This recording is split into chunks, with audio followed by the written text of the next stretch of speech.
जन्माद्यस्य यतोऽन्वयादितिरतश्चार्थे स्वभिज्ञस्वराट् तेने ब्रह्म हृदय आदि कवये मुह्यन्ति यत् सूर्याः तेजो वारिमृदां यथा विनिमयो यत्र त्रिसर्गो मृषा धाम्ना स्वेन सदा निरस्तकुहकं सत्यं परम धीमहि।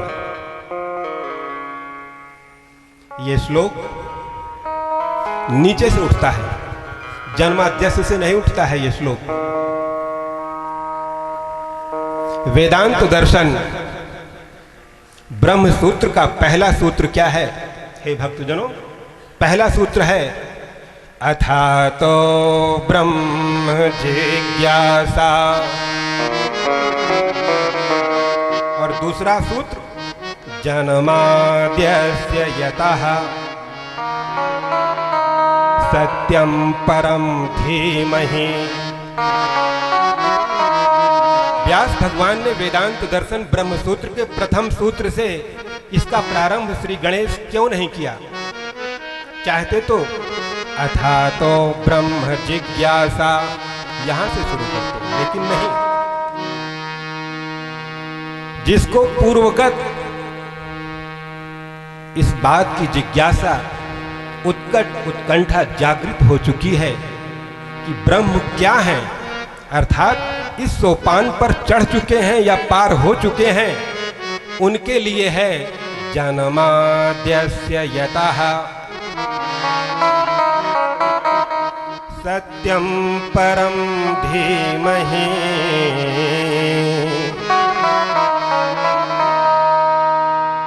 और 18,000 का श्लोक का जो अंतिम श्लोक है वो प्रणामो दुःख शमनस्तं हरिं परम। अंतिम शब्द है परम, और यहाँ प्रथम श्लोक में भी शब्द है परम, सत्यम परम धीमहि। यहाँ पर एब्सोल्यूट सुपरने से सुप्रीम क्या है उसके बारे में श्री व्यास जी बता रहे हैं। सुप्रीम क्या है, सर्वशक्तिमान क्या है, इसीलिए परम शब्द प्रयोग किया गया है। और एक शब्द है धीमहि, ध्यान। What is the difference between ध्यान एंड प्रार्थना? ध्यान क्या है, प्रार्थना क्या है? हम सभी लोग प्रार्थना करते हैं अपने पूजा गृह में। हे भक्तजनों, सूत जी महाराज शौनक आदि ऋषियों को नैमिषारण्य क्षेत्र में उपस्थित 88,000 ऋषियों के सामने बता रहे हैं कि जब श्री नारायण को हम अपनी सुनाते हैं तो दैट इज कॉल्ड प्रार्थना, वो प्रार्थना कही जाती है। जब श्री नारायण को हम अपनी सुनाते हैं तो वो प्रार्थना है, और जब हम श्री नारायण की सुनते हैं तो वो ध्यान है। क्योंकि ध्यान में हम कुछ कहते नहीं हैं, वो कहते हैं, वो किए हैं, वो कर चुके हैं, हम उसका ध्यान करते हैं। और प्रार्थना में हम अपनी फरियाद रखते हैं, अपनी दरख्वास्त करते हैं, सुख और दुख की तमन्ना रखते हैं। प्रार्थना में अक्सर यही होता है, गुणगान करते हैं और कहते हैं कि हम इतना गुणगान कर रहे हैं, अब तो हमको कुछ दो ना, मांगते हैं। सुख दुख की अभिलाषा रहती है। लेकिन ध्यान में एक वैरागी ही, विगत रागा ही ध्यान कर सकता है। नहीं तो ध्यान करने के लिए बैठे और बीच बीच में बोलते हैं खरिहानम जा, हिया का बैठा, बगियाम जा आम गिर का है, सुअर खाए डाबो, यहाँ हिया बैठा। ऐसे ध्यान से क्या फायदा? सत्यम परम धीमहि, उस परम सत्य का हम ध्यान करते हैं। परम सत्य क्या है? सत्यम ज्ञानमानंदम ब्रह्म, कठोपनिषद। सत्यम ज्ञानम आनंदम ब्रह्म, सत्यम विज्ञानमानंद ब्रह्म।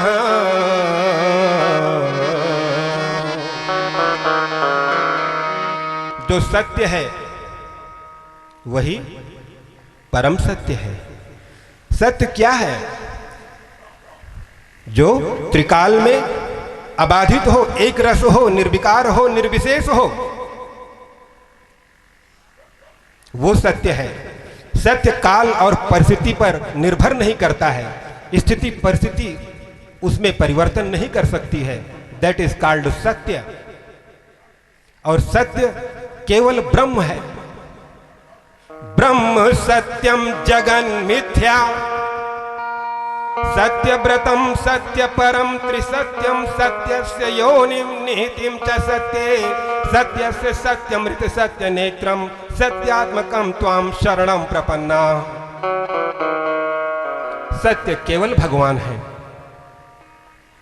इसके अलावा जो कुछ भी हमको दिख रहा है या दिखाया जा रहा है वो माया के प्रभाव से हम लोगों को दिख रहा है और दिखाया जा रहा है।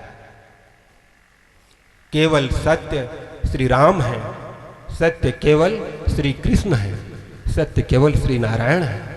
वो परम सत्य ही सत्य है, बाकी सब असत्य है।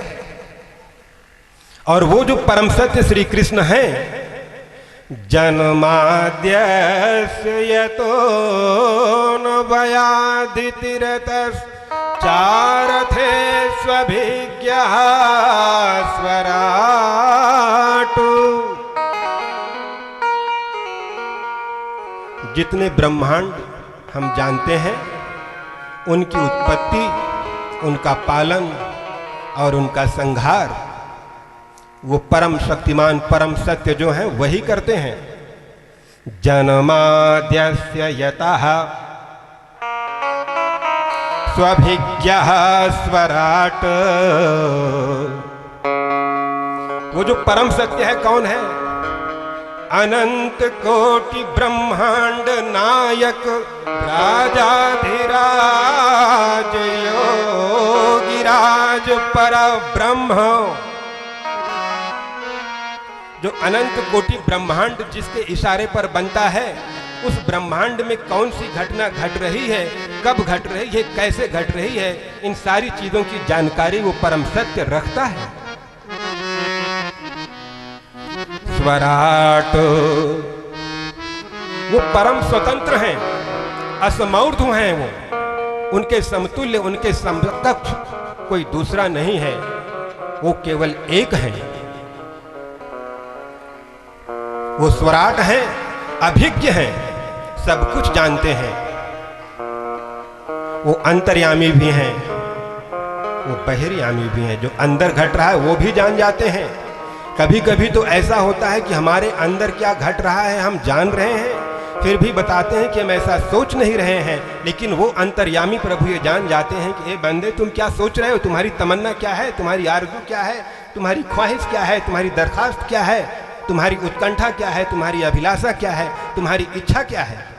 वो सब जानते हैं, सर्वज्ञ हैं और स्वराट हैं वो।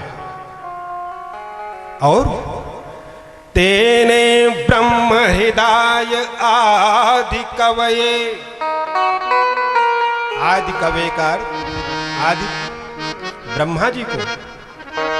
तेने ब्रह्म हृदय आदि कवये। यहां पर ब्रह्म का अर्थ है वेद। जिन्होंने वो स्वराट, वो असमौर्ध, वो परम सत्य, वो श्री कृष्ण, जिन्होंने श्री ब्रह्मा जी को वेद का ज्ञान दिया। तेने ब्रह्म हृदय आदि कवये मुह्यन्ति यत् सूरयः। और इस ब्रह्मांड में माया का इतना प्रकोप है कि बड़े बड़े सूरवीर, बड़े बड़े ज्ञानी, बड़े बड़े प्रज्ञानी, बड़े बड़े सिद्ध, बड़े बड़े प्रबुद्ध, बड़े बड़े बुद्ध, सिद्ध, साधक, संत, ये सब भ्रमित हो जाते हैं। कैसे? तेजो वारि मृदाम यथा विनिमयो यत्र त्रिसर्गो। ऐसे भ्रमित होते हैं जैसे जल में स्थल दिखे और स्थल में जल दिखे। लेकिन वो स्वराट प्रभु, वो परम सत्य प्रभु प्रकृति की 3 गुणों से ही परिष्कृत हुई ब्रह्मांड की जो भी घटनाएं घटती हैं वो वास्तव में वास्तविक होती नहीं हैं, वो अवास्तविक होती हैं, उसमें रियलिटी नहीं है। लेकिन माया के प्रकोप से, माया के प्रभाव से हम सब लोगों को ऐसे दिखता है कि जो है वो नहीं है और जो नहीं है वो है। इतना प्रभाव होने के बाद भी धामना स्वयं सदा निरस्त कुहकम, वो सत्यनारायण प्रभु के ऊपर इस माया का तनिक भी प्रभाव नहीं है। वो अपने निज धाम में अपने सर्व शक्तियों के साथ इससे अछूते रहते हैं और सदा वास करते हैं। ऐसे परम कृपालु, ऐसे परम करुणामय, ऐसे परम कृपालु, ऐसे परम दयावान दयानिधि श्री नारायण, श्री कृष्ण, श्री राम का हम ध्यान करते हैं। व्यास जी चाहते तो लिख देते सत्यम कृष्ण धीमहि, चाहते तो लिख देते सत्यम रामम धीमहि, सत्यम शिवम धीमहि।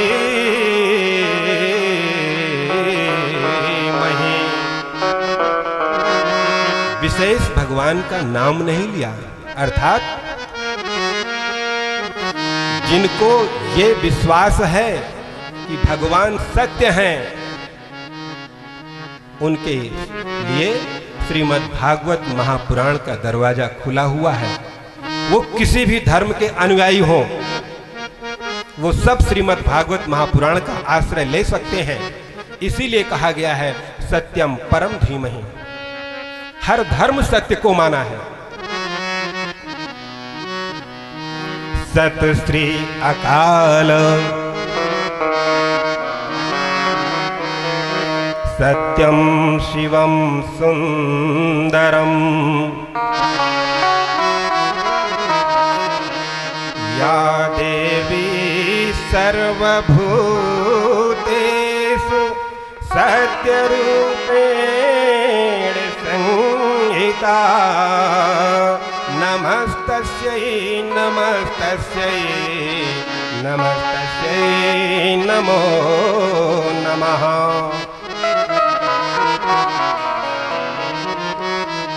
धर्म न दूजा सत्य समाना, धर्म न दूजा सत्य समाना, आगम निगम पुराण बखाना। सब सत्य को मानते हैं।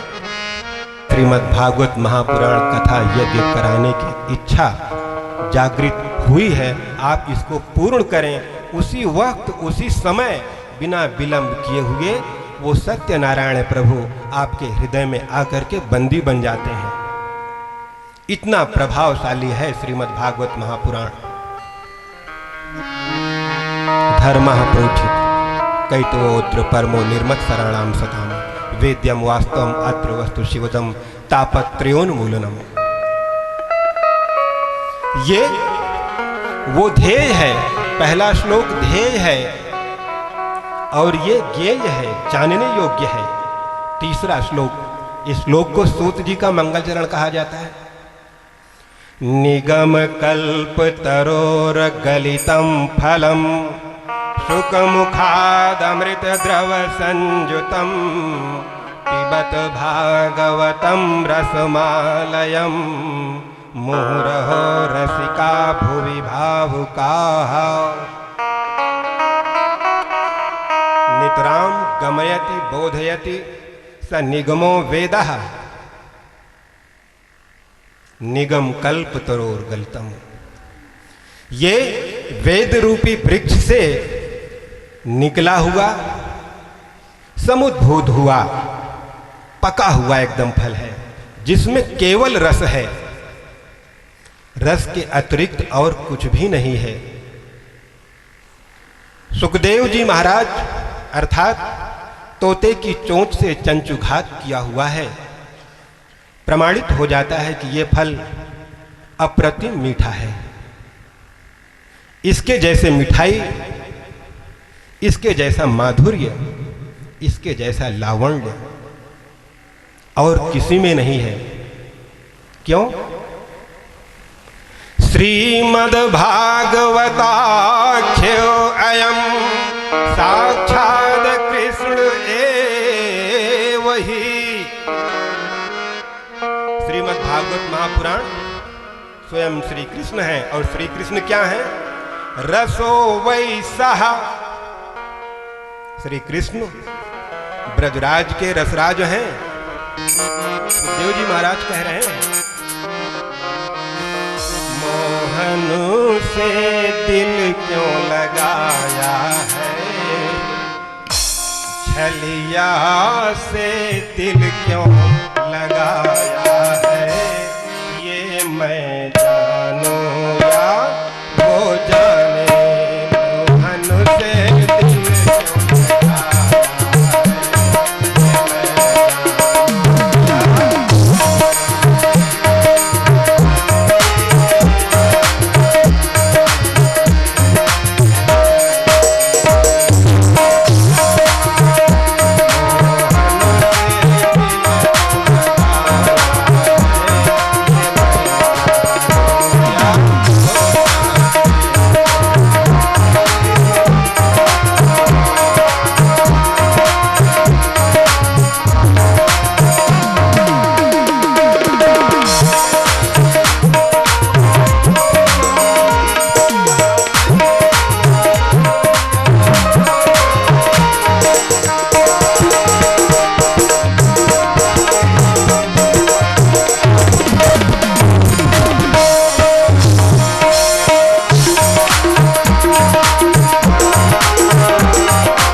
यदा भगवान को,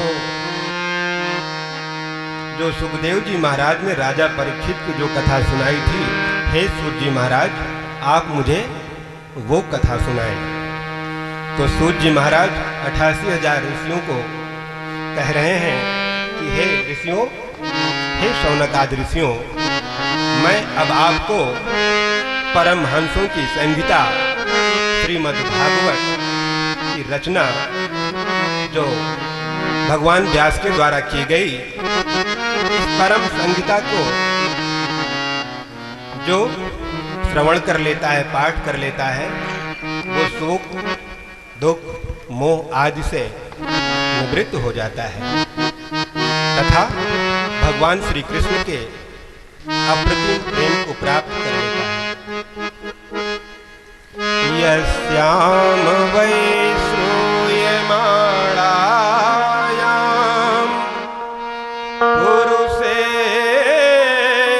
कृष्णे परम भक्तिरुपद्यते पुंसः शोकमोह भयापः। भगवान श्री कृष्ण में भक्ति उत्पन्न हो जाती है तथा व्यक्ति शोक मोह भय से निवृत्त हो जाता है। शोक ये भूतकाल का विषय होता है और मोह वर्तमान में प्राप्त की गई चीजों से होता है, और भय कहीं सटक न जाए, कहीं छूट न जाए, कहीं हमसे अलग न हो जाए, इस चीज का भय रहता है। चाहे मान सम्मान प्रतिष्ठा वैभव ऐश्वर्य आदि सब कहीं छूट न जाए, इस चीज का भय रहता है। अर्थात भूतकाल, वर्तमान काल और भविष्य काल में घटी या घटेंगी, इन सब चीजों से निवृत्ति प्राप्त कर लेता है। परमहंसों की जो संहिता श्रीमद् भागवत महापुराण है, उसमें महाराज परीक्षित का जन्म तथा पांडु पुत्रों का स्वर्गारोहण आदि कथा मैं आप लोगों को सुनाऊंगा, ऐसा सूत जी महाराज कह रहे हैं। परीक्षितोऽथुराजर से जन्म कर्म विलापनम संस्थां च पांडुपुत्राणाम वक्षे कृष्ण कथोदयम।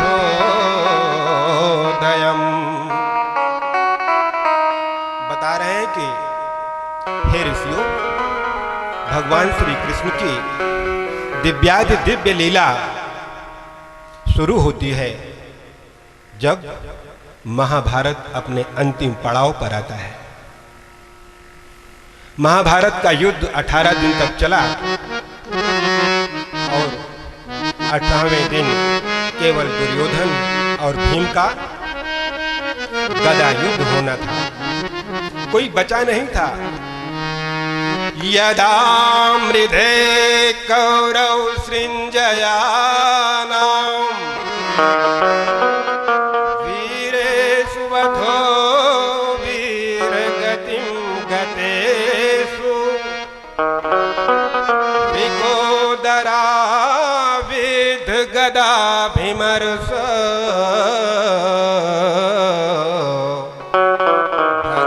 भगनोरुदण्डे धृतराष्ट्रपुत्रे। महाभारत दुर्योधन और भीम के गदा युद्ध पर निर्भर था। जो जीतेगा वही विजयी कहा जाएगा। भीम ने उस समय प्रतिज्ञा की थी जिस समय द्रौपदी का चीरहरण हो रहा था, और दुर्योधन द्रौपदी का, पांडवों का अपमान करते हुए कहा था कि इस पांचाली को मेरी जंघा पर बिठाओ दुशासन। तब भीम ने प्रतिज्ञा की कि तेरी इस जंघा को तोड़ दूंगा। जबकि गदा युद्ध में यह धर्म है कि कमर के नीचे प्रहार नहीं किया जाता, लेकिन क्षत्रिय ने वचन दिया था, प्रतिज्ञा की थी। और साथ में कौन है? श्री कृष्ण हैं, जो हर जगह से कमर कमाल करके टेढ़ी, कर कमलों में मुरली टेढ़ी, पीतांबर फर फर लहराता, कमर कमाल करके टेढ़ी, चालें टेढ़ी, एड़ी टेढ़ी, सब टेढ़ा ही है। भयंकर गदा युद्ध हो रहा है। दुर्योधन और भीम के दरमियान। उसी समय द्वारिकाधीश श्री कृष्ण भीम को इशारा करते हैं, कहाँ गई तेरी प्रतिज्ञा। भीम ने मौका पाया और भयंकर प्रहार कर दिया। टूट गई जंघा और हताहत होकर के जमीन पे गिर पड़ा। कमर के नीचे किसी काम का नहीं रह गया दुर्योधन, और कमर के ऊपर सब कुछ बचा था। उठ के खड़ा नहीं हो सकता था, चल नहीं सकता था, धराशायी हो गया। प्राण हत होकर के युद्ध भूमि पर पड़ा है, करा रहा है। चील, गिद्ध, अधमरे जानवरों को, अधमरे जीवों को देख करके बहुत प्रसन्न होते हैं कि एकदम ताजा ताजा खाऊंगा। वो तड़प रहा था, गीध, कौवे, चील उसको नोच नोच के खा रहे थे।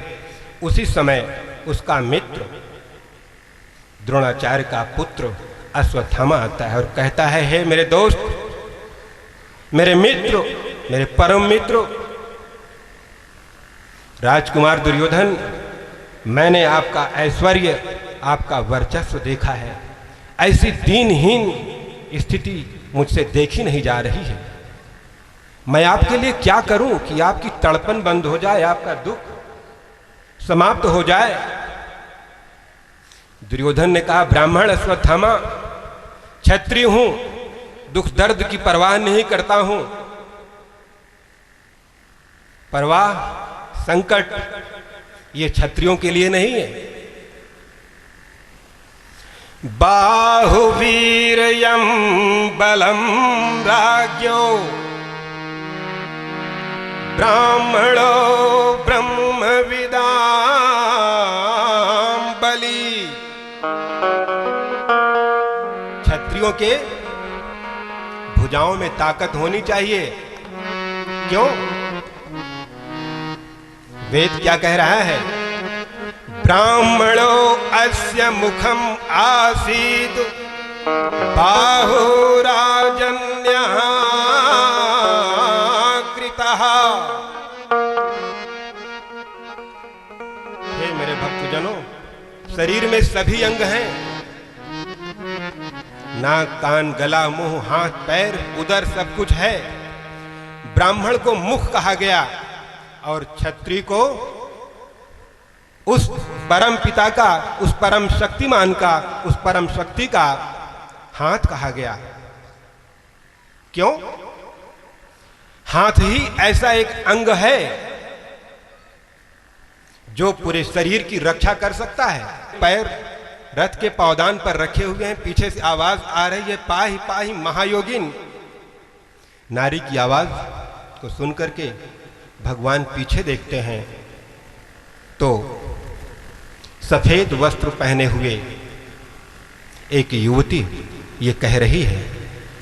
वो युवती कोई और नहीं, उत्तरा है, अभिमन्यु की पत्नी,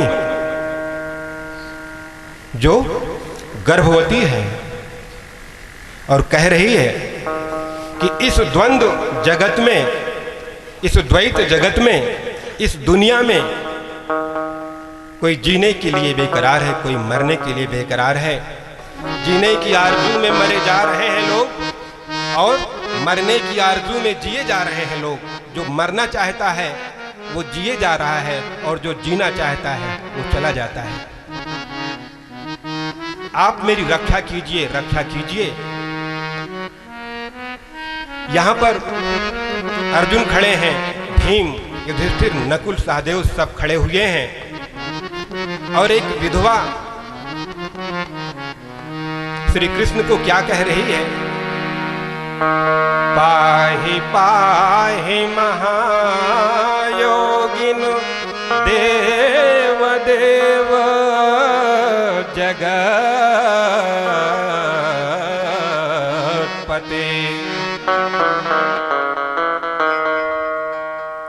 अभी 20-22 दिन ही हुआ है पति को मरे हुए, अभिमन्यु को मरे हुए, वीर गति को प्राप्त किए हुए, और उसकी पत्नी कह रही है श्री कृष्ण को कि हे जगत के पति।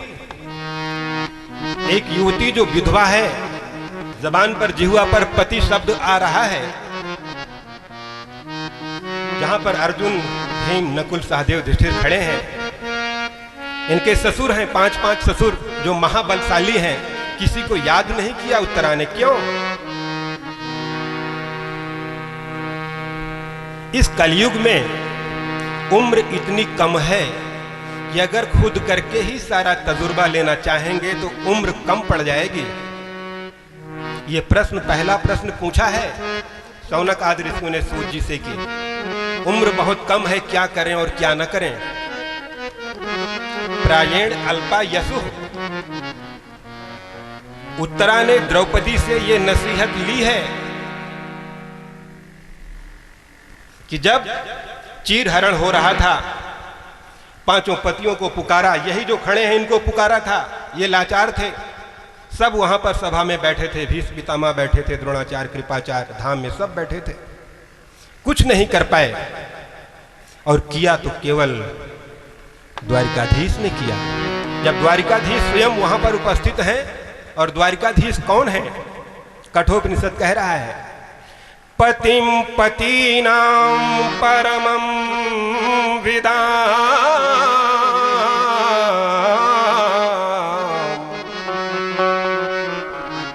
परम पति, परम सत्य,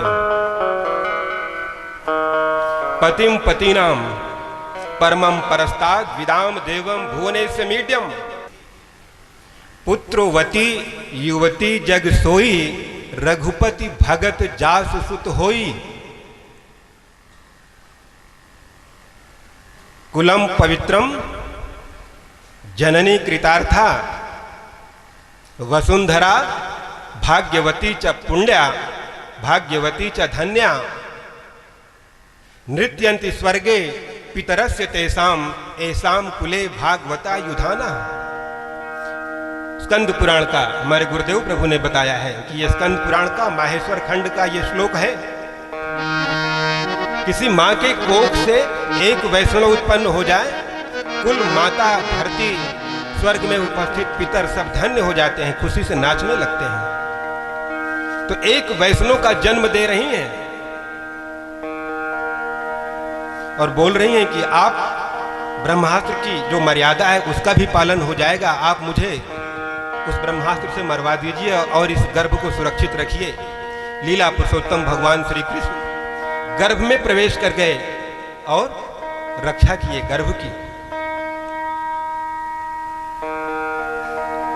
तभी सब बहुत प्रसन्न हुए पांडव। वहां पर कुंती भी उपस्थित है। कुंती ये सब देख रही है, एक कोने में खड़ी है और पुनः श्री कृष्ण चलने के लिए तैयार हो रहे हैं।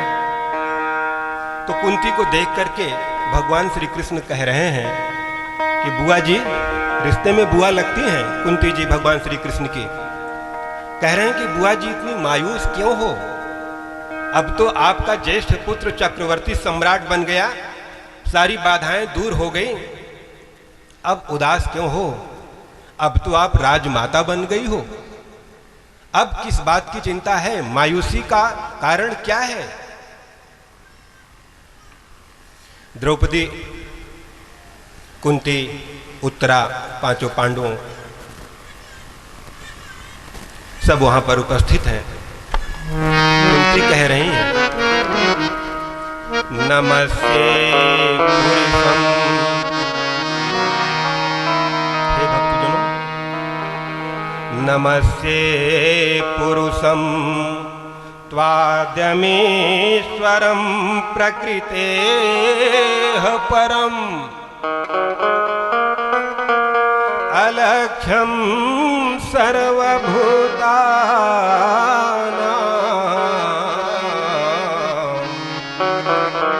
अंतर्बहिर्वस्थितम्।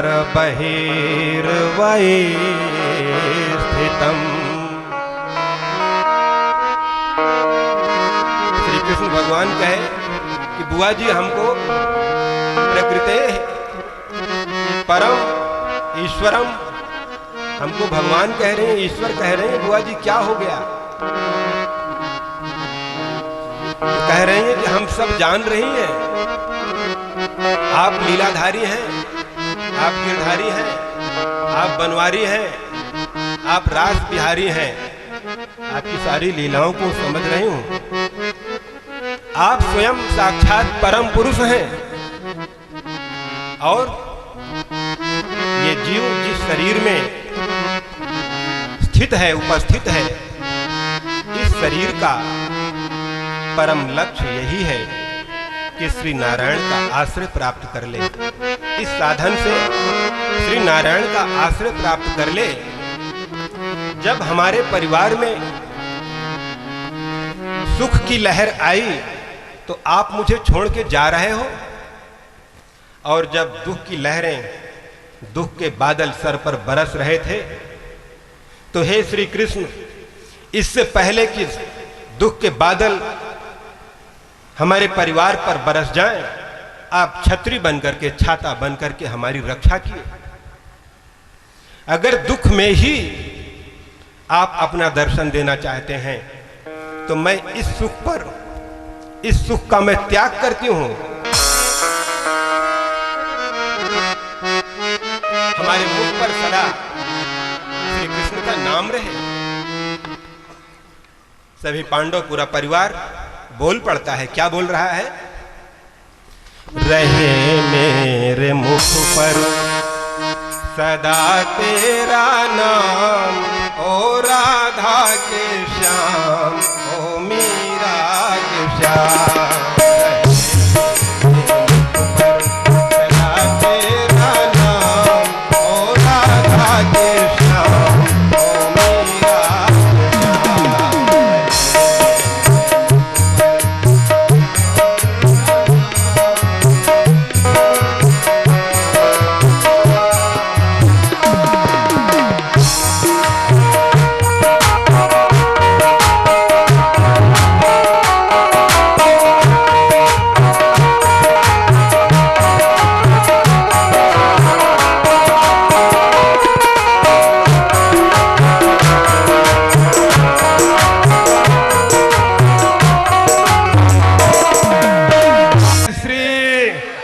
जय जय श्री, जय जय श्री, जय हो, जय हो। हे भक्तजनों, जब ऐसी सुंदर स्तुति माता कुंती ने किया तो श्री कृष्ण भगवान, कृपा निधान भगवान बोले, बुआ ठीक है, मैं रुक जाता हूँ। कुंती, द्रौपदी सब पहुँचती हैं। कहाँ? जहाँ पर 52 दिन से लेटे हुए हैं, शरीर के एक एक रोम में जो छिद्र हैं उनमें तीर घुसा हुआ है। अर्जुन के द्वारा चलाया हुआ, अर्जुन के गांडीव से निकला हुआ तीर आर पार हो गया है और भीष्म पितामह कुरुक्षेत्र में लेटे हुए हैं। क्षत्रिय हैं, दुख दर्द की परवाह नहीं करते। मन लागा मेरा यार फकीरी में। हजारों तीर घुसे हुए हैं शरीर में, लेकिन स्मरण कर रहे हैं, याद कर रहे हैं श्री गोविंद का, श्री नारायण का। जीवन का परम लक्ष्य यह है कि श्री नारायण की स्मृति बनी रहे। जन्म लाभा परः पुंसाम अन्ते नारायण स्मृति है।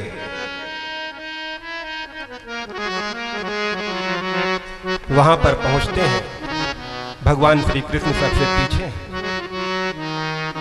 भीष्म पितामह जब देखते हैं कि कुंती अपने 5 पुत्रों के साथ यहाँ पर आई हुई हैं, कुंती से संवाद होता है और कहते हैं कि कुंती, जब मैं सशक्त था तब तुम्हें न्याय नहीं दिला सका, मुझे ग्लानि है। द्रौपदी की ओर भी इशारा किया कि मैं भी देखता रह गया और तुम्हारा चीरहरण करने का प्रयास किया गया। ये सब बातें हुई, तुरंत ध्यान आया। अर्जुन को कहा कि अर्जुन, तेरा सखा किधर है? वो बांके बिहारी किधर है? गोविंद ने आवाज दिया, पितामह मैं पीछे खड़ा हूं। पितामह ने कहा, सारी स्क्रिप्ट को लिखने वाले आप, मेन कलाकार आप, मेन हीरो आप, और पर्दे के पीछे सामने आइए। जो श्लोक में कहा गया है, श्लोक के अर्थ को इस भजन में वैसे ही लिया गया है। कह रहे हैं, कन्हैया मोरे नैननवा के रसिया,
बचैयो नाथ मोरे नैननवा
बोलिए बांके बिहारी लाल की जय हो, भक्त वत्सल भगवान की जय हो। ऐसी स्तुति किया, मन वचन वाणी सब वृत्तियों को भगवान में तल्लीन करते हुए अपने शरीर का त्याग कर देते हैं। भीष्म पितामह जी इच्छा मृत्यु का वरदान प्राप्त था। कथाक्रम को सूत जी महाराज शौनक आदि ऋषियों को बता रहे हैं कि इसके उपरांत अनुकूल ग्रहों के उदय से युक्त समस्त सद्गुणों को विकसित करने वाले मुहूर्त में उत्तरा के गर्भ से पांडवों का वंशधर जन्म लिया। महाराज युधिष्ठिर ने मंगल वचन करवाए, जात कर्म संस्कार करवाए ब्राह्मण धर्म और कृपाचार्य के द्वारा।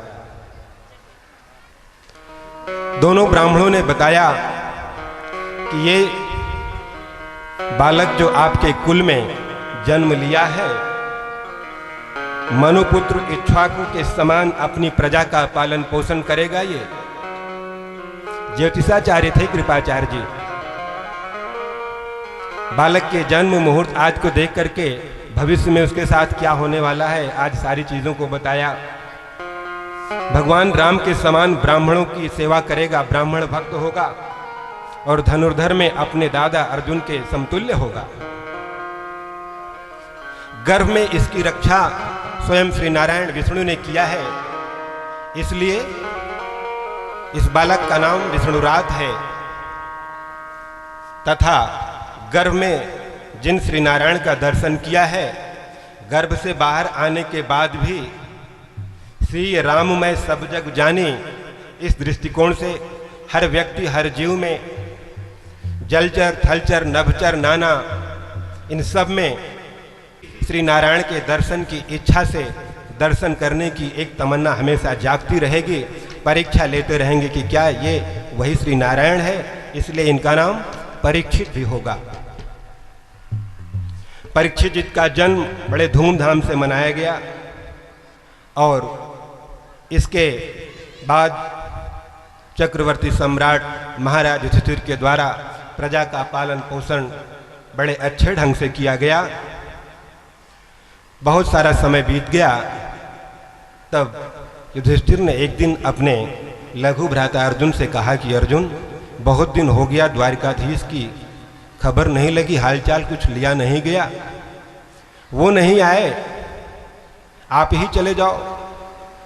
अर्जुन वहाँ जाते हैं तो पता लगा, अर्जुन जब वापस लौट करके आए तो बताया कि भैया महाराज युधिष्ठिर भीम नकुल सहदेव माता कुंती को बता रहे हैं कि हम अनाथ हो गए, भगवान श्री कृष्ण अपने लोक को चले गए, गोलोक को चले गए। जब इस खबर को माता कुंती ने सुना तो शरीर से प्राण निकल गया।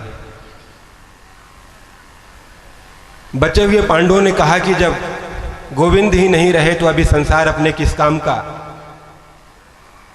राज्य का सारा कार्यभार सत्ता को सौंप दिया परीक्षित जी को और स्वयं स्वर्गारोहण करके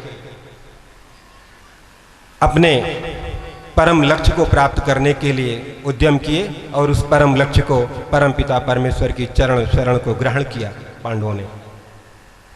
महाराज परीक्षित भी पांडुकुल में जिस तरीके से अन्य राजाओं ने अपनी प्रजा पर कृपा दया करते हुए राज्य का पालन पोषण किया, वैसे वो भी धर्मशील धर्मगत धर्मवान धर्म ध्वजाधारी महाराज परीक्षित अपनी प्रजा की सेवा करते रहे। कुरजांगल देश के सम्राट के रूप में वो जाने लगे और एक दिन सैनिक आकर के बताते हैं कि एक राजवेशधारी पुरुष अपने हाथ में एक दंड लिए हुए है, एक बैल और गाय का जोड़ा है, उन दोनों जोड़ों को पीट रहा है। महाराज परीक्षित रथ पर सवार होते हैं, वहां पहुंचते हैं और देखते हैं कि सच में ऐसा घट रहा है। महाराज परीक्षित को पहले से मालूम था कि कलयुग का प्रवेश हो चुका है, कलयुग आ गया है, क्योंकि श्री कृष्ण भगवान चले गए, द्वापर का अंत और कलयुग का प्रारंभ, ये वही सब हो रहा था। उस राजवेशधारी से महाराज परीक्षित कहते हैं कि तुम ये दंड, ये निर्मम दंड क्यों दे रहे हो इस बैल को जो एक पैर पर खड़ा हुआ है। उसके दंड प्रहार से वो बैल कांप रहा था और बगल में खड़ी हुई गाय रो रही थी। महाराज परीक्षित अपने धनुष की प्रत्यंचा को खींचे, बादलों की गड़गड़ाहट की जैसी गंभीर आवाज आई और उस पुरुष को कहा, कौन हो तुम और इतनी बड़ी गुस्ताखी क्यों कर रहे हो? क्या बिगाड़ा है इस बैल ने और इस गाय ने, क्यों पीट रहे हो? कौन हो तुम? अपना परिचय दो, अन्यथा तुम्हारा मस्तक अलग कर दिया जाएगा।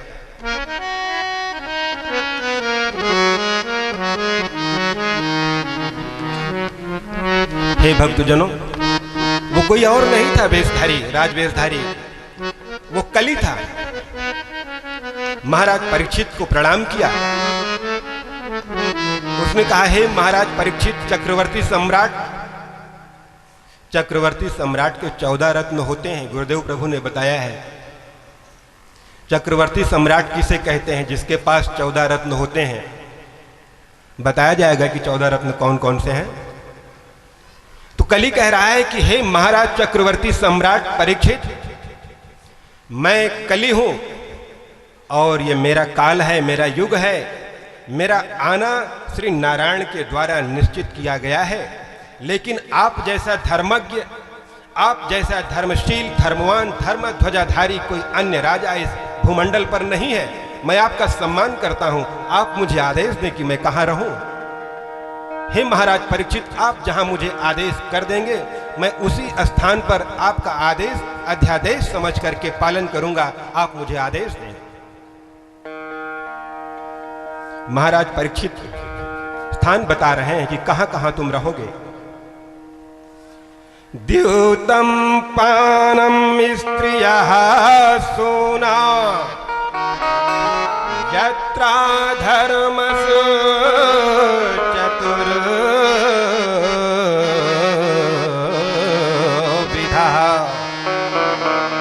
4 स्थान बताया मेरे भक्तों महाराज परीक्षित ने। पहला स्थान बताया जहां पर जुआ खेला जाता है, कली तुम वहां रहोगे।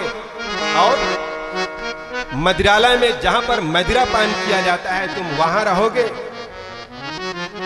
वेश्यालय में रहोगे तथा कसाई घर में रहोगे।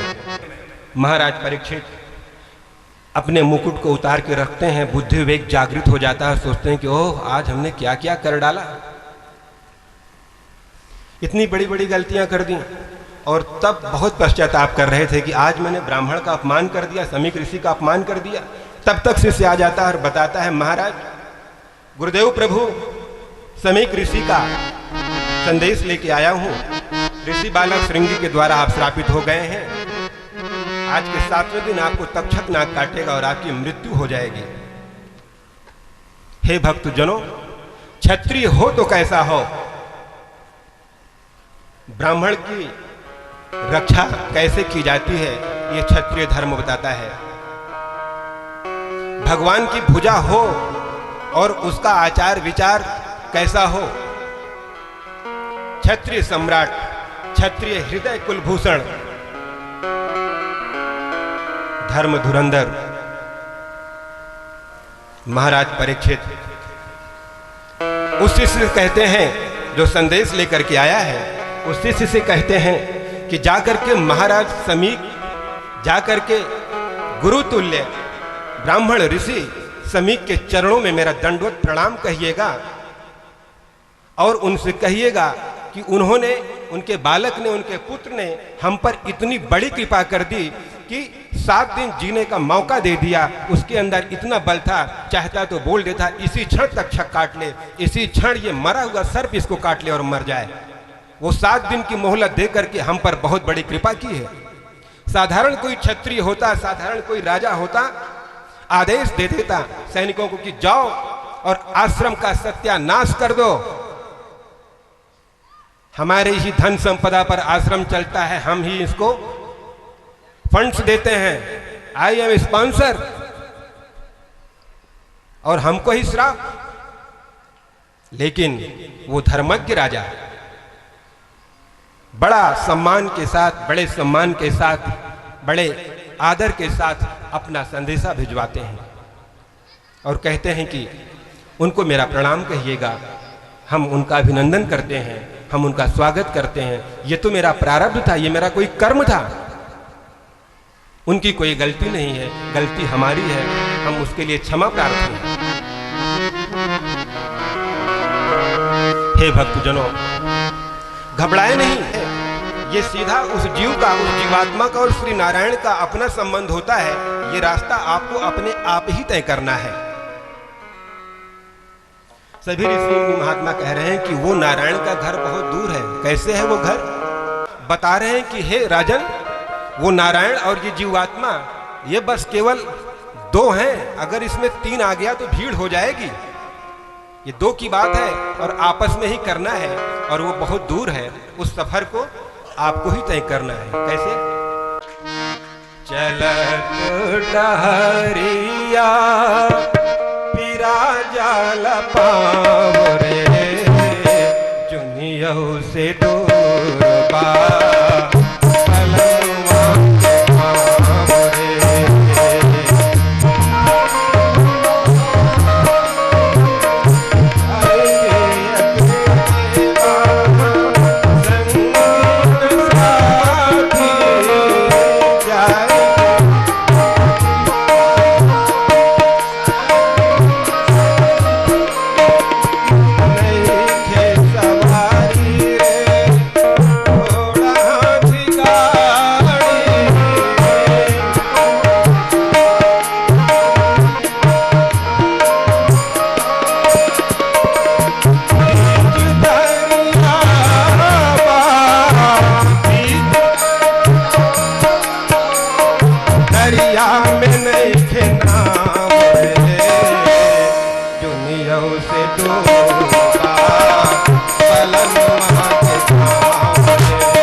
सुखदेव स्वामी भगवान की, महामुनि सुखदेव की जय। जय श्री राधे।